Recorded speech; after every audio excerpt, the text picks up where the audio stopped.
I really began to ask myself, what is the root of this issue with Black people? Like, is someone hiding something from us? Like the people who rule over us? Because I don't know, I'm getting like this feeling that it goes a lot deeper than we think, a lot more spiritual. Look what Deuteronomy 28 says. And the Lord will take you back to Egypt in ships by the way of which I said to you, you shall never see it again. And there you shall be offered for sale to your enemies as male and female slaves, but no one will buy you. Do you think it's possible that he says Egypt, he's actually talking about bondage and oppression? That when God says you are going to go back to Egypt, he's actually talking about returning to the bitter life of slavery and oppression. And when he says no one will buy you, do you think it means suffering will be absolute? There will be no one to rescue or redeem you from your captors? And that this warning is a punishment or a curse for turning away from God and breaking his laws.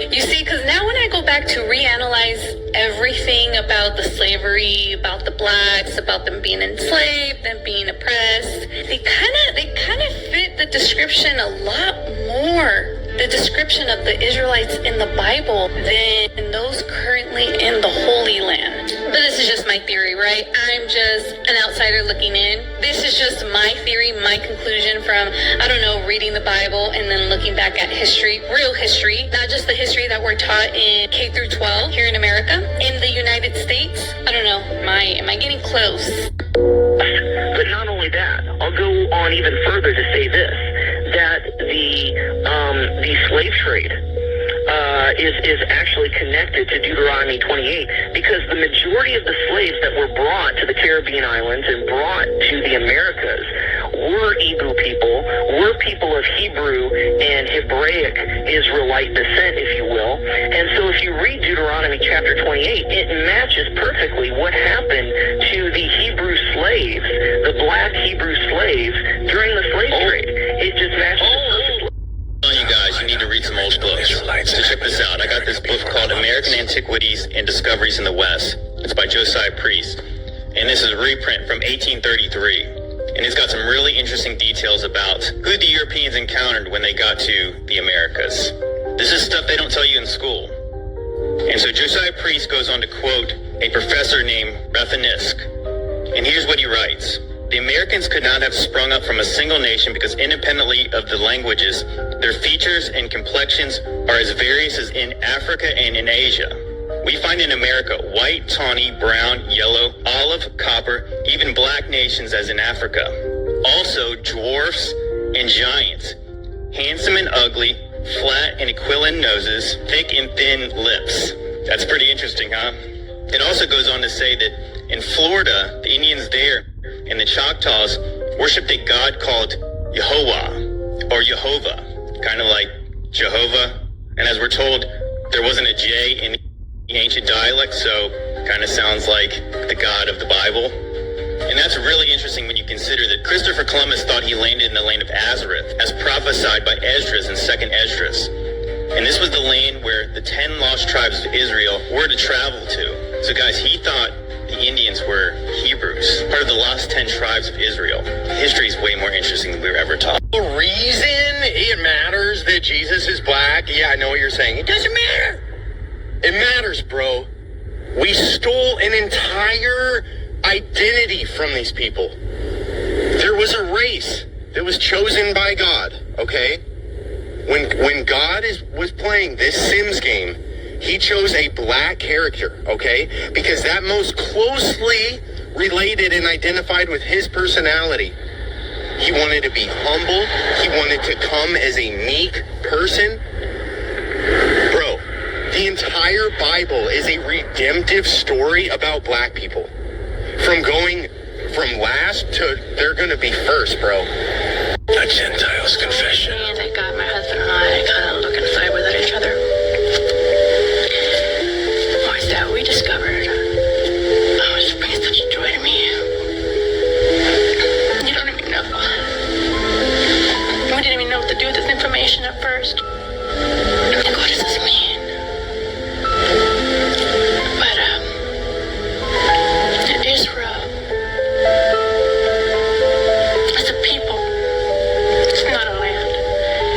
And the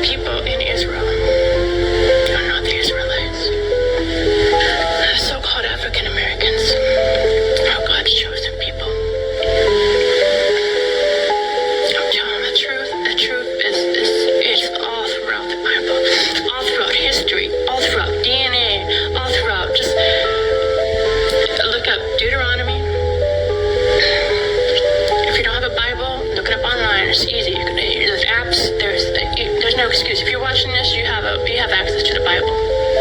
So do yourself a favor. Deuteronomy 28. Read that whole chapter. Read the blessings of the curses.